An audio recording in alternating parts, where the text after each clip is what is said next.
Saturday! That's right, it's Saturday, everybody! Gather around! It's time for another episode of Brooklyn's Roses! Welcome to Brooklyn's Roses, the fun storytelling adventure for kids of all ages. In our last episode, Brooklyn met some of her cousins and a few family members. She's hoping her parents will allow her to spend the summer with them. What about you? Are you hoping that she can stay as well? Me too. Well, gather around for this week's story and let's find out what happens. After Brooklyn's first visit to Calvert County, she looked forward to seeing her cousins each and every weekend. After church, Brooklyn and her family would travel to Calvert County to spend time with the family. It was so much fun running around the huge front yard where she played dodgeball and softball. There was a basketball goal between Aunt Gertrude's house and Aunt Carlene's house where Brooklyn enjoyed playing horse. And let's not forget hide and seek. Brooklyn loved her newfound weekend adventures. Indeed, her cousins were her best friends. During one visit, Brooklyn met another cousin named Whitney, who was visiting with her parents. Little Rose loved meeting new family members who became instant friends. Later in the afternoon, Lily, Natalia, Whitney, and Brooklyn went to play by the stream. Brooklyn's older cousins, Adriana and Gabriella, went along to make sure they stayed safe. They didn't want anyone falling into the water. While at the stream, they each threw rocks and leaves into the water. Suddenly, Whitney could see something moving on one of the leaves. Everyone stopped to look, and Lily shouted, "It's a frog!"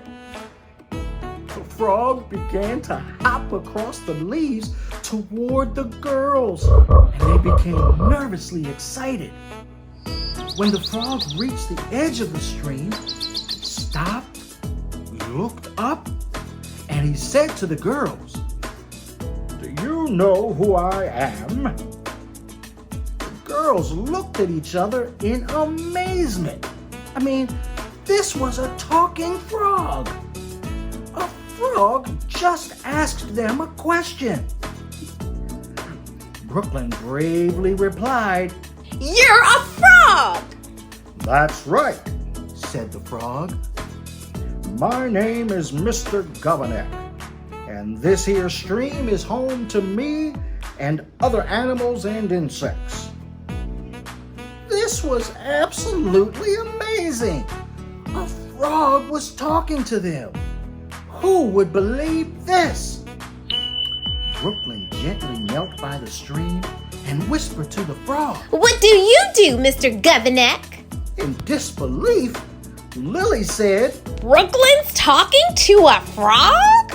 Mr. Govaneck looked behind him and called to his friends.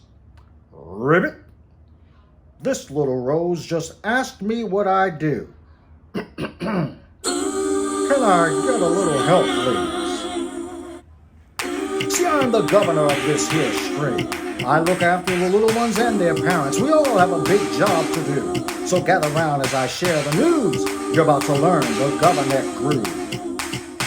Frogs have skin, things pass through like air and water. Ain't that cool? On land and water we reside. Our breathable skin helps us thrive. I care so much about what you see. Little ones, big ones all around me. Tiny tadpoles keep water clean. Eating algae that's in the stream. The big ones too, they got a job to do. Keeping insects from off the view. I warn danger all around. Birds in the air, snakes on the ground. If you learn about something new, nod your head to the Govaneck groove." Oh yeah. Nod your head to the Govaneck groove. Wow. Mr. Govaneck really sounds cool. Wouldn't you agree? In fact, there was so much in nature that Brooklyn and her cousins were ready to learn. But first, they wanted to tell everyone what happened. Brooklyn and her cousins raced back to the house. They couldn't wait to tell everyone about Mr. Govaneck and the Govaneck groove. Wow, thought Brooklyn. The country was full of amazing things.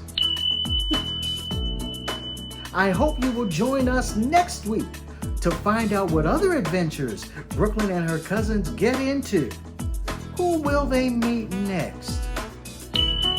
Well, you've got to come back next week to find out what happens. I hope you enjoyed this week's story. I can't wait to see you next week for another episode of Brooklyn's Roses. Until then, smile to make someone else smile. Bye-bye. Thanks for watching. Check out Brooklyn's Roses on YouTube.